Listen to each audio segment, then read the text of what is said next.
পৌষ পেরিয়ে এখন মাঘ, চারপাশে শিশির ঝরার শব্দ আর সকালের মিষ্টি রোদ, প্রকৃতির এক অন্য রূপ। শিশির ভেজা সকালেই আপনাদের সাথে নিয়ে শুরু করতে চাই একটি চমৎকার দিন। চ্যানেল 24-এর সকালের আয়োজন সবাইকে নিয়ে নতুন দিনটিকে সফল ও সুন্দর করার আয়োজন। দর্শক, শুভ সকাল, আমন্ত্রণ সকাল 24-এ। আজ বৃহস্পতিবার 2 মাঘ 1431 বঙ্গাব্দ এবং 16 জানুয়ারি 2025 খ্রিস্টাব্দ। প্রকৃতিতে এখন মাঘের শীত। ঠান্ডা যত বাড়ছে, ছিন্নমূল দরিদ্র ও শ্রমজীবী মানুষের কষ্ট ততই বাড়ছে। কিছু কিছু পেশার উপর শীতের প্রভাব খুবই বেশি। জলেই যাদের জীবন, তাদের জন্য শীতকাল খুবই দুর্বিষহ। শীত আর কুয়াশায় মাছ না ধরতে পারা, মাছ কম পাওয়া সহ নানান কষ্টে সময় পার করেন জেলে পাড়ার মানুষ। তাদেরই খোঁজ নেব এই শীতের সকালে। দর্শক, বরগুনা থেকে সহকর্মী আবু জাফর সালে যুক্ত হচ্ছেন আমাদের সাথে। সালে, আপনাকে শুভ সকাল। আপনি জেলে পাড়ায় দাঁড়িয়ে আছেন দেখতে পাচ্ছি। তো আপনার কাছে জানতে চাচ্ছি, এই শীতের সকালে জেলে পাড়ার জীবনের জীবিকা নিয়ে আমাদের বিস্তারিত একটু বলবেন। জয়, শুভ সকাল। আমি এই মুহূর্তে আছি বরগুনার পায়রা নদীর পারে গুলবুনিয়া নামক স্থানে, যেখানে আসলে এখানকার অধিকাংশ মানুষই জেলে পেশায় জড়িত। তো এখানের মানুষের আসলে এই সাগর নদীতে আসলে মাছ শিকার করে যাদের জীবন চলে।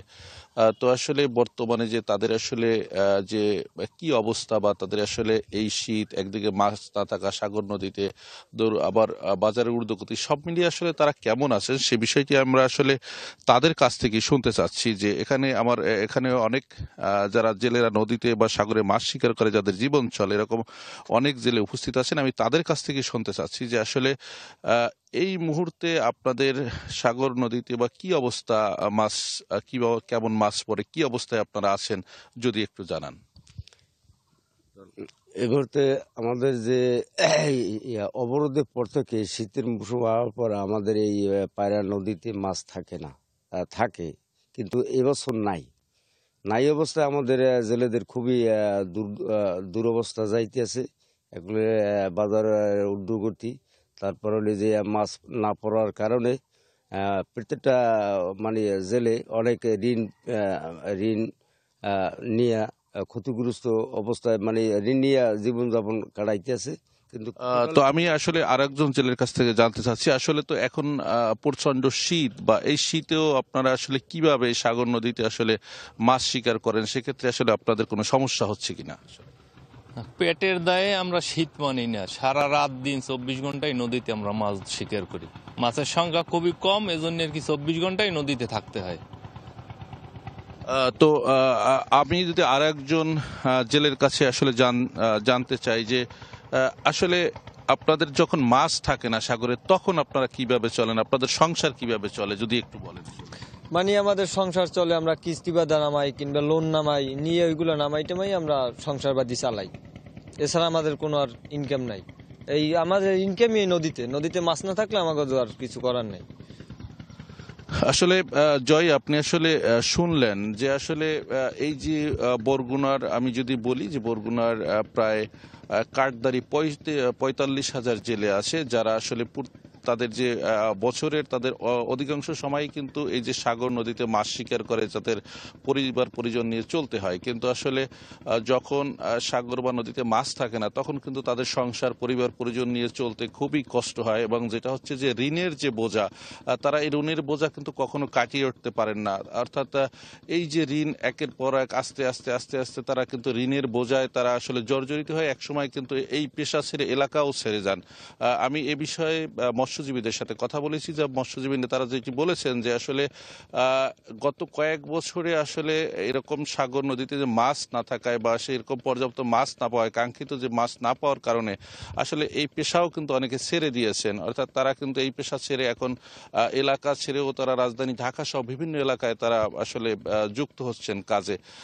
তো তাদের যে দাবিটা হচ্ছে যে আসলে যে অবরোধকালীন যে সময়টা, ওই যে 65 দিনের যে একটি অবরোধ রয়েছে, সেই অবরোধটা যাতে যাতে আসলে না দেওয়া হয় বা ভারতের সাথে যাতে একত্রিত করে দেওয়া হয়, তাদের সেই দাবিটি দীর্ঘদিনের এবং সেটি তারা চাচ্ছেন। এই ছিল বরগুনা থেকে সর্বশেষ। জয় সালে, ধন্যবাদ আপনাকে। দর্শক, জেলে পাড়ায় জীবন জীবিকার খবরাখবর জানাচ্ছিলেন সহকর্মী আবু জাফর সালে। দর্শক, অনুষ্ঠানের এই পর্যায়ে চলুন জেনে আসি সারা দেশের আবহাওয়া বার্তায় কি রয়েছে এবং দেখে নেই গেল 24 ঘন্টার আবহাওয়ার আপডেট।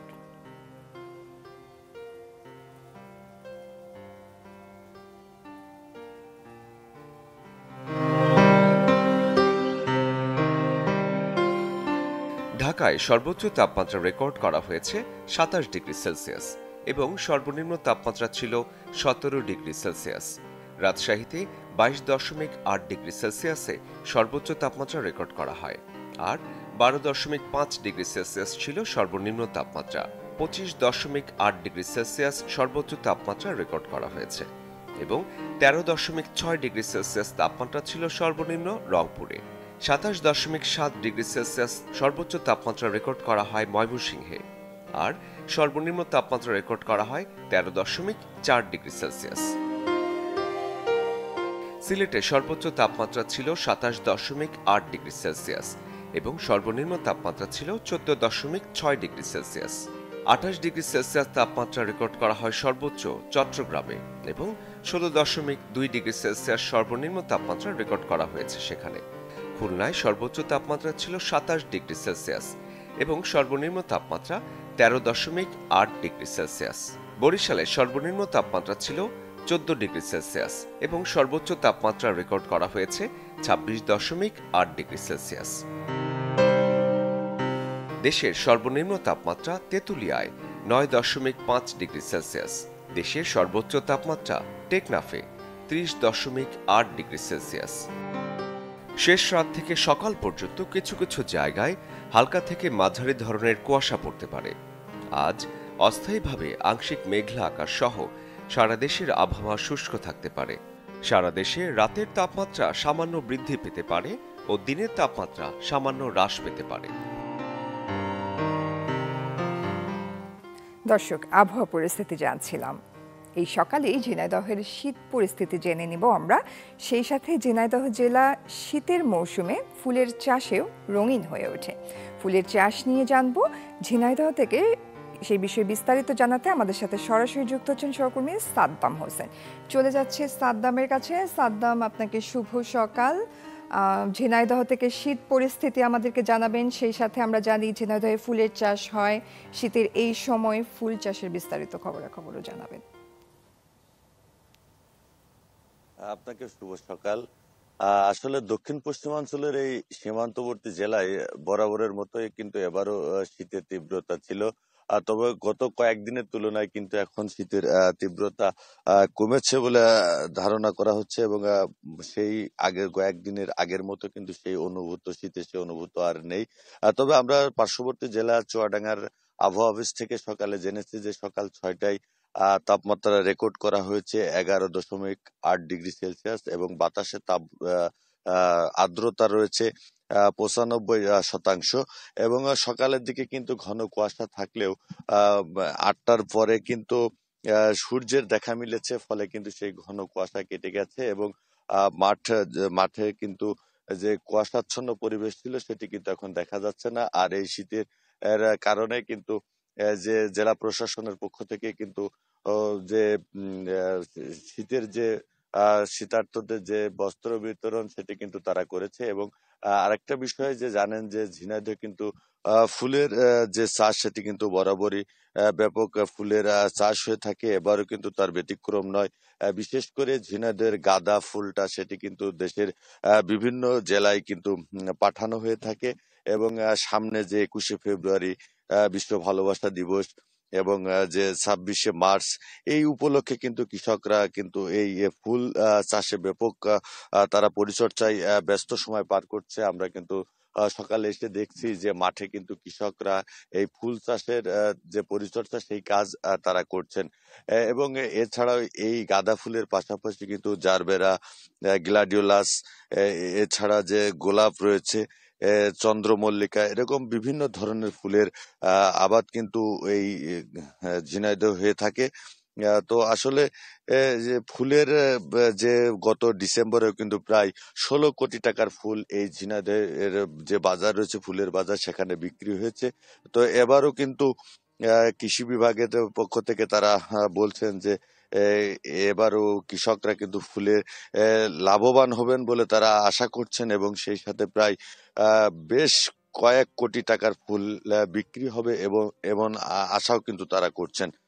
তো আসলে সব মিলিয়ে বলা যায় যে শীত কিন্তু এখন একটু কমেছে, এবং ফুলের যে চাষ সেটাও কিন্তু বৃদ্ধি পেয়েছে অন্যান্য বছরের তুলনায়।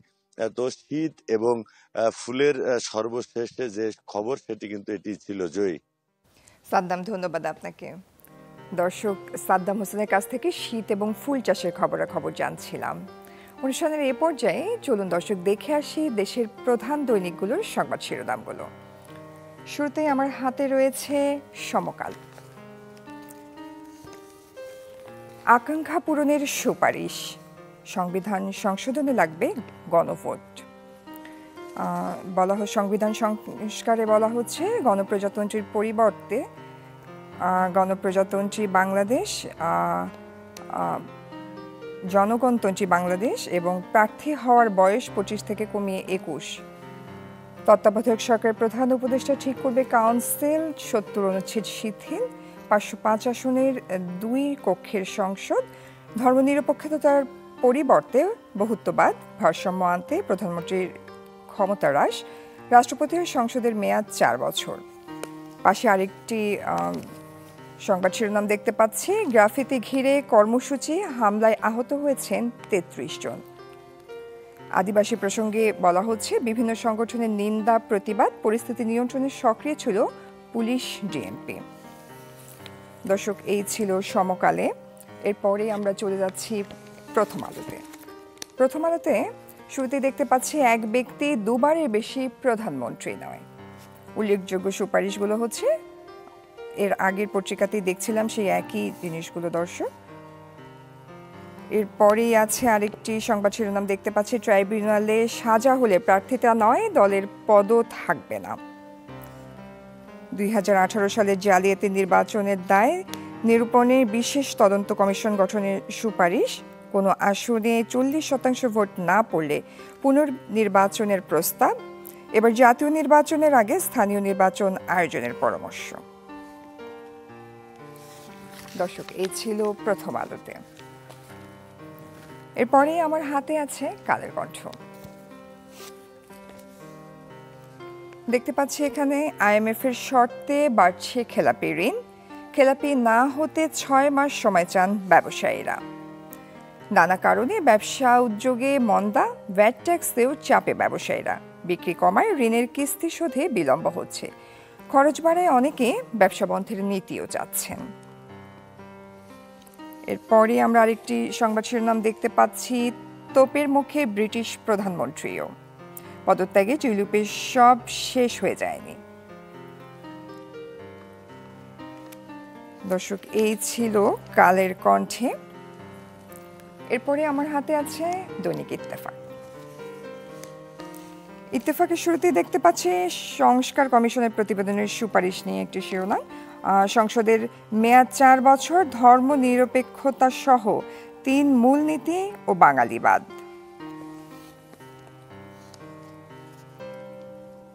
আরেকটি দেখতে পাচ্ছি শিরোনাম, জুলাই ঘোষণাপত্র নিয়ে সর্বদলীয় সম্মেলন আজ, 7 বিষয় অন্তর্ভুক্তির দাবি বৈষম্য বিরোধী ছাত্র আন্দোলন ও জাতীয় নাগরিক কমিটির।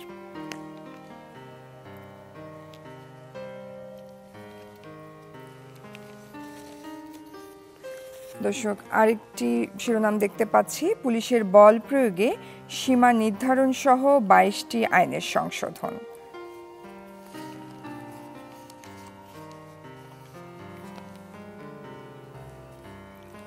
দর্শক, এই ছিল দৈনিক ইত্তেফাকে। এরপরে আমার হাতে আছে যুগান্তর। এতদিনে একটা বড় মাছ ধরা পড়ল, কতটা উসুর এসকে সুরবল। আওয়ামী লীগ সরকারের অর্ধেক সময়ে কেন্দ্রীয় ব্যাংক ছিল তার হাতের মুঠোয়, লুটপাটের স্বপক্ষে বানাতেন ইচ্ছে মতো আইন। বড় বড় ঋণ জালিয়াতির শুরু হয় এই সুরের হাত ধরে। তার অন্যতম সৃষ্টি পিকে হালদার। ঘুষ দুর্নীতির বেশিরভাগ অর্থ বিদেশে পাচার। সেই সাথে মূলনীতি পরিবর্তনের প্রস্তাব। প্রজাতন্ত্র এবং গণপ্রজাতন্ত্রী বাংলাদেশ শব্দের পরিবর্তে নাগরিকতন্ত্র জনগণতন্ত্রী বাংলাদেশ। সংসদের মেয়াদ হবে 4 বছর। 2 কক্ষের সংসদ, মোট আসন 505। 2 মেয়াদের বেশি প্রধানমন্ত্রী নয়। দর্শক, আরেকটি শিরোনাম, গুম খুন অর্থ পাচার ও দুর্নীতি, অভিযুক্তরা জাতীয় সংসদ নির্বাচনে অযোগ্য।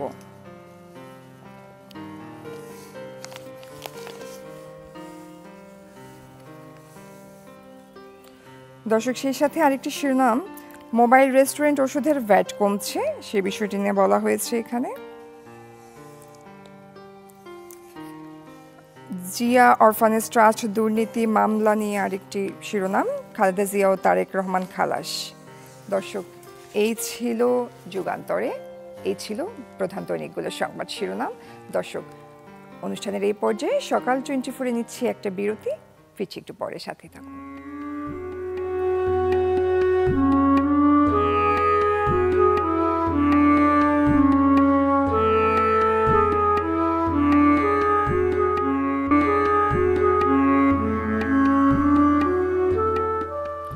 আবারও আমন্ত্রণ সকাল 24-এ। এই শীত আর কুয়াশায় পাহাড় যেন তার রূপ মেলে ধরেছে। তার মাঝে আগামীকাল সাপ্তাহিক ছুটি। রাঙামাটির পর্যটন পরিস্থিতি জেনে আসি দর্শক। সেই বিষয় নিয়ে বিস্তারিত জানাতে আমাদের সাথে যুক্ত হচ্ছেন সহকর্মী জিয়াউল হক। জিয়া, শুভ সকাল আপনাকে। এই শীতে আমাদের ঘোরার প্রবণতা বেড়ে যায়, ঘুরতে আমরা পছন্দ করি, তার সাথে আগামীকাল সাপ্তাহিক ছুটি শুরু, সব মিলিয়ে রাঙামাটির পর্যটন পরিস্থিতি আমাদেরকে জানাবেন, কি দেখছেন আপনি?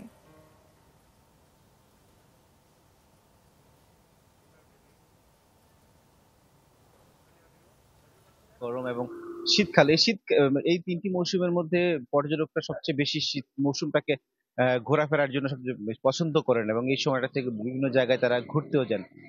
ঠিক তেমনি পার্বত্য জেলা রাঙামাটির যেসব পর্যটন কেন্দ্রগুলোতে আছে সেগুলোতে আমরা দেখেছি শীত মৌসুম ঢোকার সাথে সাথে তাদের উপচে পড়া ভিড় আমরা লক্ষ্য করেছি। বিশেষ করে শুক্রবার, শনিবার এবং অন্যান্য যে সরকারি বন্ধ দিন সেগুলোতে আমরা খেয়াল করেছি যে রাঙামাটি শহরের যে বিনোদন কেন্দ্রগুলো রয়েছে, পলল পার্ক, ঝুলন্ত সেতু, সুবলং ঝর্ণা সহ আশপাশে যে এলাকাগুলো রয়েছে, সাথে যে আমাদের যে ভূস্বর্গখ্যাত সাজেক, সেখানেও আমরা খেয়াল করেছি যে ছুটির দিনগুলোতে উপচে পড়া ভিড় থাকে সব সময়টাতে।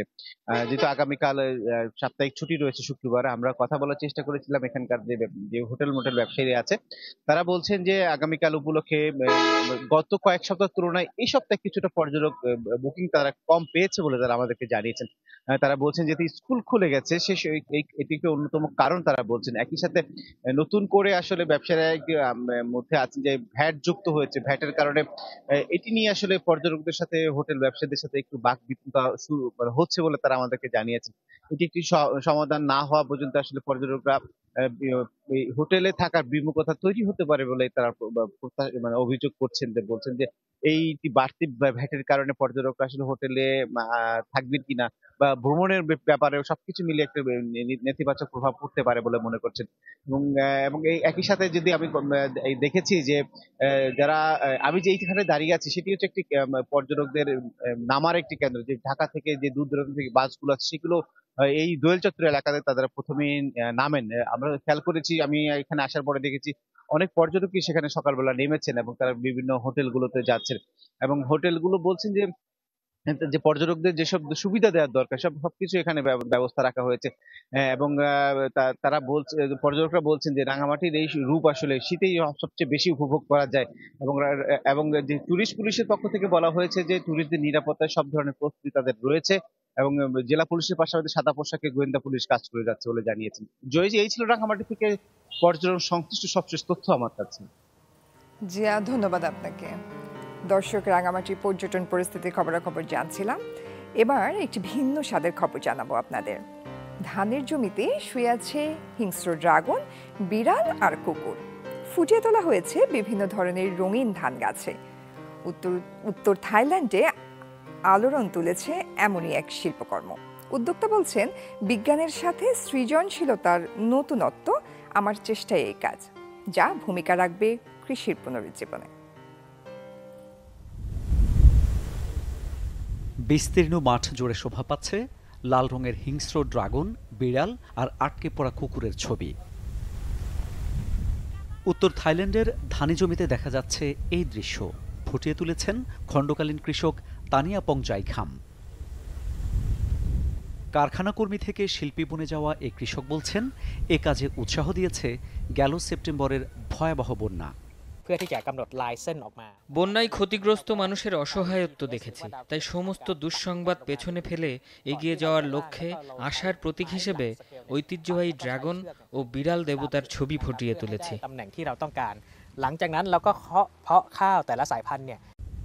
5 একর জমিতে প্রায় 20 কেজি রংধনু ধান বীজ ব্যবহার করে ফুটিয়ে তোলা হয় এই চিত্রকর্ম।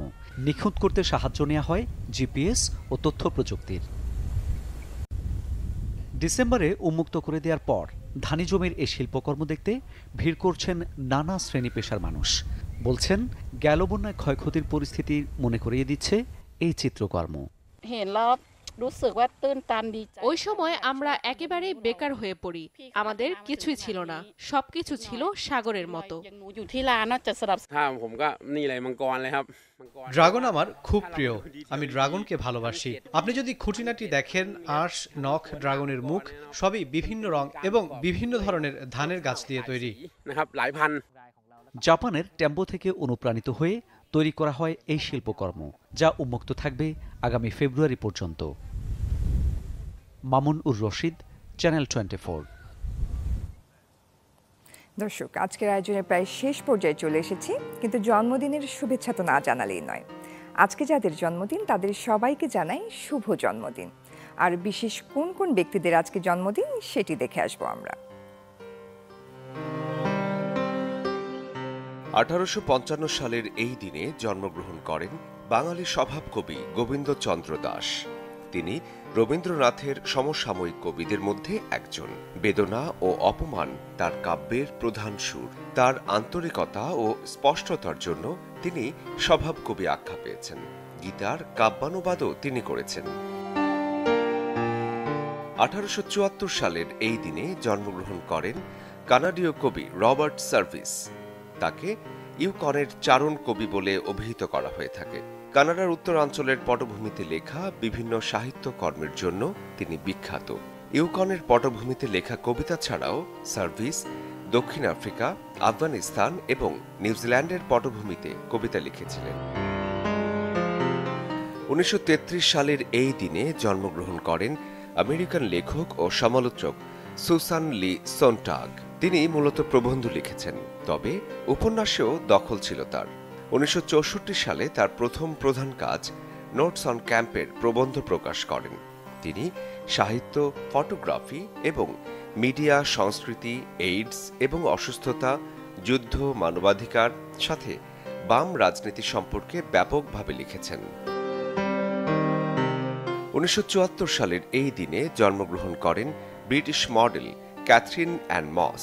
সুপার মডেল যুগের শেষের দিকে এসে মস 1990-এর দশকে খ্যাতি অর্জন করেন। তিনি তার ওয়াইফিশ ফিগার এবং সাইজ 0 ফ্যাশনে ভূমিকার জন্য 2012 সালে ফোর্বসের শীর্ষ আয়কারী মডেলের তালিকায় দ্বিতীয় স্থানে ছিলেন। নিউ ইয়র্ক টাইমস তাকে 2007 সালে বিশ্বের 100 জন প্রভাবশালী ব্যক্তির মধ্যে একজন হিসেবে মনোনীত করে। দর্শক, আজকের আয়োজনের একদমই শেষ পর্যায়ে চলে এসেছি আমরা। আজ এই পর্যন্তই। আগামী দিনে নতুন সকালে নতুন আয়োজন দেখার আমন্ত্রণ জানিয়ে বিদায় নিচ্ছি সকাল 24 থেকে। শুভ সকাল।